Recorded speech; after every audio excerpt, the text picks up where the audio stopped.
নমস্কাৰ বন্ধুসকল, আপোনালোকক মোৰ স্বাস্থ্য ৰক্ষাৰ চেনেলটোলৈ স্বাগতম জনাইছোঁ। আজিৰ ভিডিঅ'টিত কথা পাতিম লিভাৰৰ ৰোগৰ কাৰণবোৰনো কি কি, লগতে লিভাৰৰ ৰোগ হ'লে কি কি লক্ষণেনো দেখা দিয়ে। লিভাৰটো আমাৰ শৰীৰৰ এবিধ অতি গুৰুত্বপূৰ্ণ অংগ, বিশেষকৈ আমাৰ পাচনতন্ত্ৰৰ এটি অতি গুৰুত্বপূৰ্ণ অংগ। আমাৰ খাদ্যবস্তুবোৰ হজম কৰাৰ ক্ষেত্ৰত যিবোৰ এনজাইমৰ প্ৰয়োজন হয়, সেই এনজাইমৰ বেছিভাগেই লিভাৰটোৱে উৎপন্ন কৰে। ইয়াৰ উপৰি আমাৰ শৰীৰত যিবোৰ মেটাবলিজম চলি থাকে, সেই মেটাবলিজমবোৰ লিভাৰটোৱে নিয়ন্ত্ৰণ কৰি থাকে। ইয়াৰ লগতে মেটাবলিজমৰ ফলত যিবোৰ বৰ্জনীয় পদাৰ্থ উৎপন্ন হয়, সেই বৰ্জনীয় পদাৰ্থবোৰ আমাৰ লিভাৰটোৱে শৰীৰৰ পৰা বাহিৰ কৰি দি আমাৰ শৰীৰটো ৰোগমুক্ত কৰি ৰাখে। গতিকে লিভাৰটো আমাৰ শৰীৰৰ এটি অতি গুৰুত্বপূৰ্ণ অংগ। কিন্তু কথাটো হৈছে আজিকালি বেছিভাগ মানুহেই এই লিভাৰৰ বিভিন্ন সমস্যাত আক্ৰান্ত হোৱা দেখা গৈছে, আৰু লিভাৰৰ এনে সমস্যাত আক্ৰান্ত হোৱাৰ পাছত আচলতে আমাৰ বিভিন্ন স্বাস্থ্য সমস্যাই দেখা দিয়ে। গতিকে আজি আমি লিভাৰৰ ৰোগৰ কাৰণবোৰনো কি কি, আৰু এই লিভাৰৰ ৰোগ হ'লে কি কি লক্ষণেনো দেখা দিয়ে। যদিহে আমি লিভাৰৰ ৰোগৰ লক্ষণবোৰ আগতীয়াকৈ জানিব পাৰোঁ, তেতিয়া এই লক্ষণবোৰৰ ভিত্তিত আমি লিভাৰৰ ৰোগ হৈছে বুলি আমি জানিব পাৰিম, আৰু তেতিয়া আমি চিকিৎসকৰ ওচৰলৈ গৈ আমি চিকিৎসা ল'ব পাৰিম। আৰু সোনকালে যদি আমি চিকিৎসা লওঁ, তেতিয়া নিশ্চিতভাৱে আমি আমাৰ লিভাৰটো বেছি ক্ষতিগ্ৰস্ত হোৱাৰ পৰা আমি ৰক্ষা কৰিব পাৰিম। গতিকে বন্ধুসকল, আহকচোন আজি আমি লিভাৰৰ ৰোগৰ কাৰণবোৰনো কি কি, আৰু এই ৰোগবোৰ হ'লে আমাৰ কি কি লক্ষণেনো দেখা দিয়ে। গতিকে আজিৰ ভিডিঅ'টোত আমি এই বিষয়ে আলোচনা কৰোঁ আহক। বন্ধুসকল, এইখিনিতে আপোনালোকৰ প্ৰতি এটি অনুৰোধ, যদিহে মোৰ ভিডিঅ'টো চাই ভাল পাইছে তেনেহ'লে ভিডিঅ'টিত লাইক এটা কৰিব, লগতে চেনেলটো ছাবস্ক্ৰাইব কৰিবলৈ আপোনালোকক অনুৰোধ জনালোঁ। লগতে বেল আইকনটো প্ৰেছ দি থ'বলৈ আপোনালোকক অনুৰোধ জনালোঁ, যাতে আমি ভিডিঅ' আপলোড কৰাৰ লগে লগে আপোনালোকে নটিফিকেশ্যন লাভ কৰে আৰু আমাৰ ভিডিঅ' সবাতোকৈ আগত চাবলৈ পায়। আহক এইবাৰ আমি লিভাৰৰ ৰোগৰ কাৰণবোৰনো কি কি সেই সম্পৰ্কে কথা পাতোঁ আহক। লিভাৰৰ ৰোগৰ প্ৰথম কাৰণবিধ হৈছে ইনফেকশ্যন। যদিহে কোনো কাৰণত আমাৰ লিভাৰখন পেৰাচাইটিছ বা ভাইৰাছ বা বেক্টেৰিয়াৰ দ্বাৰা ইনফেকশ্যন ঘটে, তেতিয়া আমাৰ লিভাৰৰ বিভিন্ন ধৰণৰ অসুখ হ'ব পাৰে। বিশেষকৈ hepatitis A, hepatitis B, hepatitis C নামৰ ভাইৰাছৰ দ্বাৰা যদি ইনফেকশ্যন ঘটে, তেতিয়াও আমাৰ লিভাৰৰ বিভিন্ন ধৰণৰ অসুখ হ'ব পাৰে। সাধাৰণতে এনে ইনফেকশ্যন আমাৰ খাদ্যবস্তুৰ জৰিয়তে হ'ব পাৰে, বা পানীৰ জৰিয়তে হ'ব পাৰে, বা ৰক্তৰ জৰিয়তে এই বীজাণুবোৰ আমাৰ শৰীৰত প্ৰৱেশ কৰিব পাৰে, নতুবা বীৰ্যৰ জৰিয়তে এই বীজাণুবোৰ আমাৰ শৰীৰত প্ৰৱেশ ঘটি আমাৰ লিভাৰ ৰোগগ্ৰস্ত কৰি তুলিব পাৰে।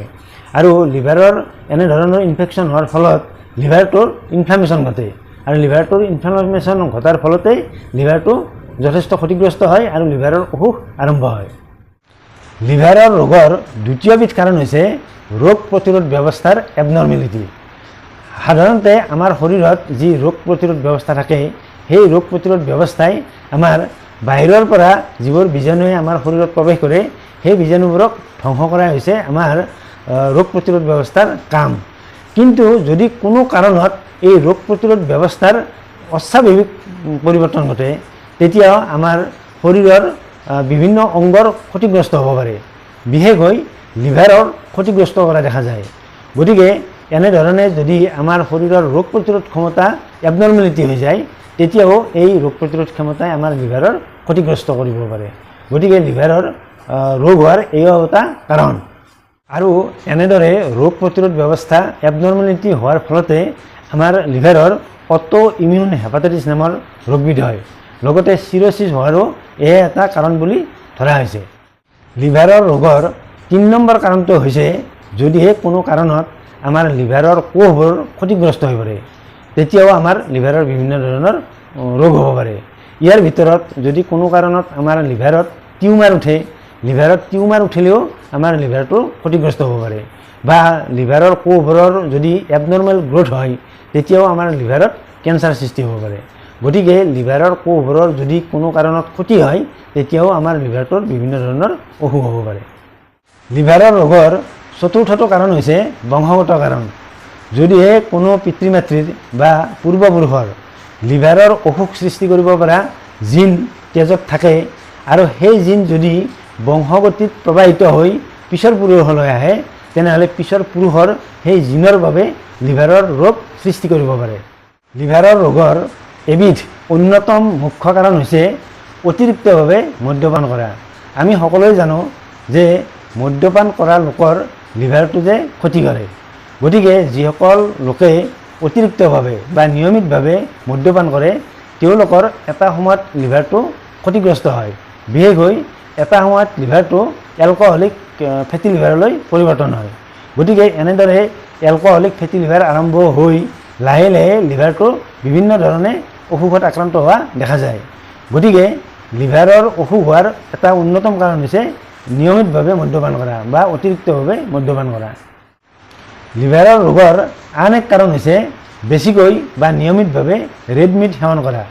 যদিহে কোনো লোকে নিয়মিতভাৱে ৰেড মিট বিশেষকৈ ছাগলীৰ মাংস, গৰুৰ মাংস, গাহৰিৰ মাংস বা অন্যান্য চৰ্বিযুক্ত খাদ্য গ্ৰহণ কৰে তেওঁলোকৰ এটা সময়ত লিভাৰটো ফেটি লিভাৰত আক্ৰান্ত হয়।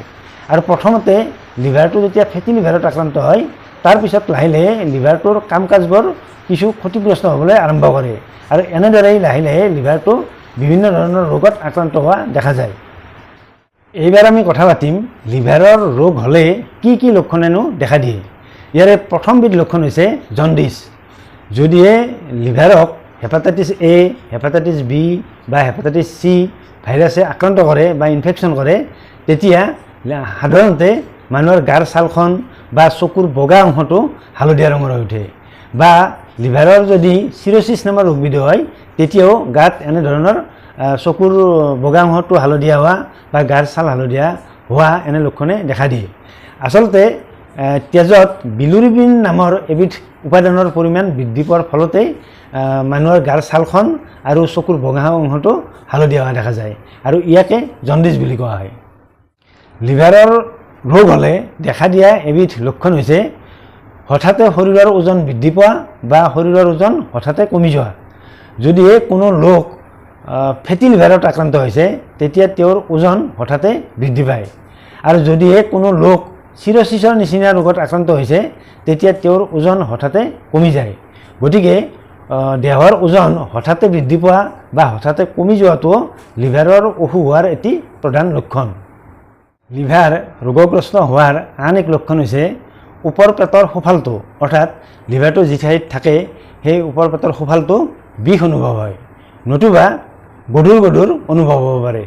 আৰু যদিহে লিভাৰটো কোনো বীজাণুৰ জৰিয়তে ইনফেকশ্যন হয় তেনেহ'লে লিভাৰটো ফুলি উঠে আৰু লিভাৰটো ফুলি উঠিলে লিভাৰৰ যিবোৰ ৰক্তবাহী নলিকা থাকে সেই ৰক্তবাহী নলিকাৰে ৰক্ত চলাচলত বাধাপ্ৰাপ্ত হয় আৰু বাধাপ্ৰাপ্ত হোৱাৰ ফলতে লিভাৰৰ আশে পাশে থকা অংশত ৰক্তৰ নিচিনা পানী জমা হয় আৰু ইয়াৰ ফলতে পেটটো ফুলি উঠে। অৰ্থাৎ এনেধৰণৰ কণ্ডিশ্যন হ'লে পেটত পানীৰ নিচিনা তেজ জমা হয়। গতিকে লিভাৰ ৰোগগ্ৰস্ত হোৱাৰ ইও এটা প্ৰধান লক্ষণ। লিভাৰৰ অসুখ হ'লে দেখা দিয়া আন এক লক্ষণ হৈছে প্ৰস্ৰাৱৰ ৰং হালধীয়া হোৱা বা বেছি গাঢ় হোৱা। ইয়াৰ কাৰণ হৈছে লিভাৰত যেতিয়া অতিৰিক্তভাৱে বিলুৰিবিন উৎপন্ন হয় আৰু সেই বিলুৰিবিন লিভাৰৰ পিত্তনলী ক্ষতিগ্ৰস্ত হোৱাৰ ফলত বাহিৰলৈ যাব নোৱাৰে আৰু বাহিৰলৈ যাব নোৱাৰাৰ ফলত তেজত মিহলি হৈ পৰে আৰু তেজত মিহলি হৈ পৰা সেই বিলুৰিবিন আচলতে কিডনীয়ে প্ৰস্ৰাৱৰ জৰিয়তে বাহিৰলৈ পঠিয়ায়, যাৰ বাবে প্ৰস্ৰাৱৰ ৰং হালধীয়া হয়। আচলতে পিত্তবাহী নলীৰ জৰিয়তে সেই বিলুৰিবিনৰ ৰাসায়নিক পৰিৱৰ্তন ঘটি আচলতে শৌচৰ জৰিয়তে বাহিৰ হৈ যায়। কিন্তু যেতিয়া পিত্তবাহী নলী ক্ষতিগ্ৰস্ত হয় তেতিয়া বাহিৰলৈ যাব নোৱাৰাৰ ফলতেই তেজত মিহলি হৈ পৰে আৰু তেজত মিহলি হৈ পৰাৰ ফলতে আচলতে সেই বিলুৰিবিন কিডনীয়ে প্ৰস্ৰাৱৰ জৰিয়তে বাহিৰলৈ পঠিয়ায় আৰু প্ৰস্ৰাৱৰ ৰং হালধীয়া বা অতি গাঢ় হোৱা দেখা যায়। লিভাৰৰ ৰোগৰ আন এক লক্ষণ হৈছে শৰীৰ অতিকৈ দুৰ্বল হৈ পৰাটো। আচলতে লিভাৰ ক্ষতিগ্ৰস্ত হোৱাৰ ফলতে লিভাৰত উৎপন্ন হোৱা বিভিন্ন হৰমনৰ ইমবেলেঞ্চ ঘটে আৰু এনেদৰে হৰমনৰ ইমবেলেঞ্চ ঘটাৰ ফলতেই শৰীৰৰ স্নায়ুমণ্ডলী আচলতে কণ্ট্ৰল কৰিব নোৱাৰা হৈ পৰে, যাৰ বাবে শৰীৰ অতিকৈ দুৰ্বল হৈ পৰা দেখা যায়। লিভাৰৰ ৰোগৰ আন এক লক্ষণ হৈছে অনবৰতে বমি বমি ভাৱ হোৱাটো আৰু আভোক আভোক লাগি থকাটো আৰু খাদ্যবস্তু ভালদৰে হজম নোহোৱা। যিহেতু লিভাৰৰ অসুখ হ'লে খাদ্যবস্তু হজম হোৱাৰ বাবে প্ৰয়োজনীয় এনজাইম ভালদৰে সৃষ্টি নহয় বা প্ৰস্তুত নহয়, সেইবাবে খাদ্যবস্তুবোৰ ভালদৰে হজম নহয়, যাৰ বাবে ৰোগীয়ে একো বস্তু খাবলৈ মন নোযোৱা হয় আৰু অনবৰতে বমি বমি ভাৱ এটা লাগি থাকে। লিভাৰৰ ৰোগৰ আন এক লক্ষণ হৈছে যদিহে কোনো কাৰণত দেহত সাধাৰণভাৱে আঘাত পোৱা যায়, সেই সাধাৰণভাৱে আঘাত পালেও দেহত আঘাত পোৱা ঠাইত ক'লা ৰঙৰ এটা দাগ বহি যায় আৰু এই দাগটো কিছুদিন থাকি যায়।